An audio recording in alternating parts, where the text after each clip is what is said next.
messieurs les élus, chers amis, chers professeurs, et surtout vous, chers enfants. Qu'est-ce qu'un juste parmi nations? Ce sont des hommes et femmes de tous âges, de toutes origines, de tous milieux, qui ont fait preuve d'un comportement exemplaire et hors du commun, qui avec courage et au péril de leur vie, ont, au cours de la Seconde Guerre mondiale, sauvé des Juifs, s'opposant aux persécutions nazies avec la complicité de l'État français. C'est la plus haute distinction civile de l'État d'Israël. Je suis devant vous pour évoquer la mémoire de celles et ceux qui ont été reconnus en raison de leurs actions justes parmi les nations. À travers eux, nous nous souvenons des pages sombres de notre histoire, lorsque les hommes perdent leur repère et se laissent aller à la plus extrême violence. J'ai déjà témoigné de l'histoire de ma famille devant 4 classes du CM1, CM2 la semaine dernière, et je vais y retourner après une vacances dans une autre école.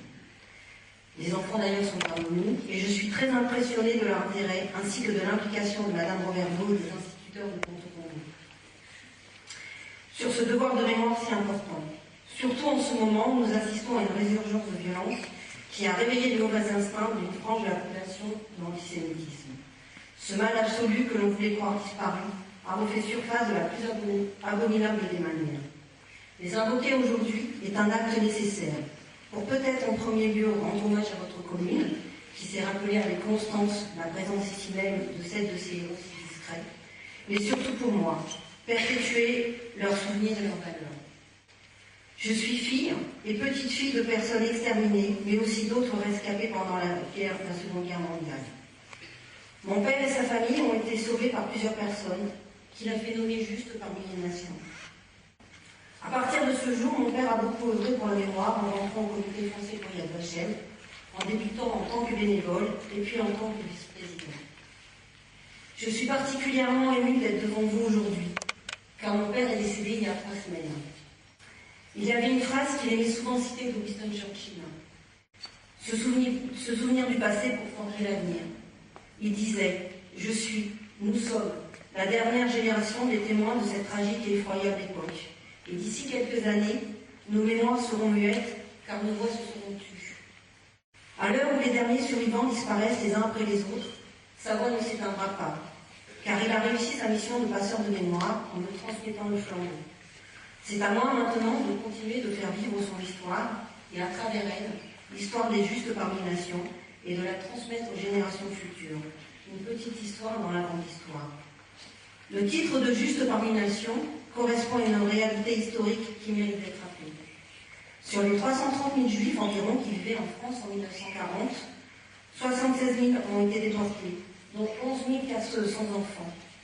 3 943 seulement sont revenus, mais parmi eux, aucun enfant. De nombreux réseaux juifs et non-juifs, mais aussi la solidarité d'amis, de voisins, d'inconnus, ont largement contribué à sauver les 3/4 des juifs de France. Parmi ces héros de l'ombre, certains ont été reconnus, juste parmi les nations. D'autres resteront anonymes à jamais.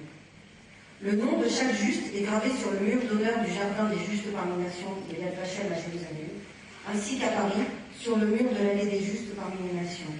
Le nom des 7 justes de Ponte-Combo, qui sont bien sûr gravés. Le 19 août 1953, la Knesset, le Parlement israélien, votait une loi créant le mémorial de Yad Vashem à Jérusalem, l'institut commémoratif des martyrs et des héros de la Shoah. Yad Vashem signifie, et je leur donnerai dans ma maison et dans mes murs un mémorial, Yad et un nom Shem, qui ne seront jamais effacés. Ils honorent le courage de ceux qui, au péril de leur vie et sans contribution financière, ont tendu la main aux personnes persécutées. Pendant l'occupation, même si le danger était grand pour tous, il l'était encore plus pour les juifs coupables du seul crime d'être nés. La France, dans ses moindres recoins, était ratissée, afin de les débusquer et de les livrer à ses bourreaux.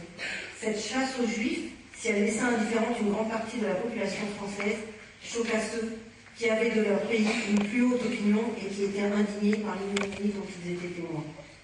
Attention à ce qu'une mémoire sélective ou pernicieuse ne banalise la Shoah par une extension abusive de la notion de juste parmi les nations, en comparant les différents génocides de l'histoire.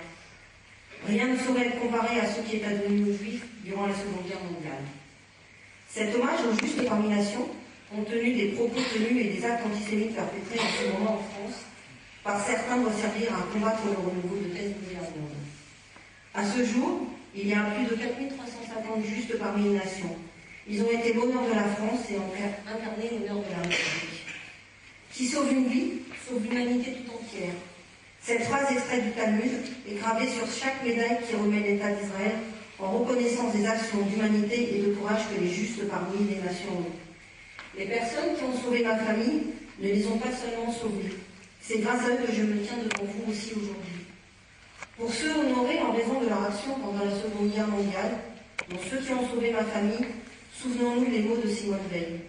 En honorant ceux qui ont refusé de se plier à la fatalité de la volonté exterminatrice de l'idéologie nazie, la médaille des justes contribue à rétablir l'histoire dans sa vérité. Merci.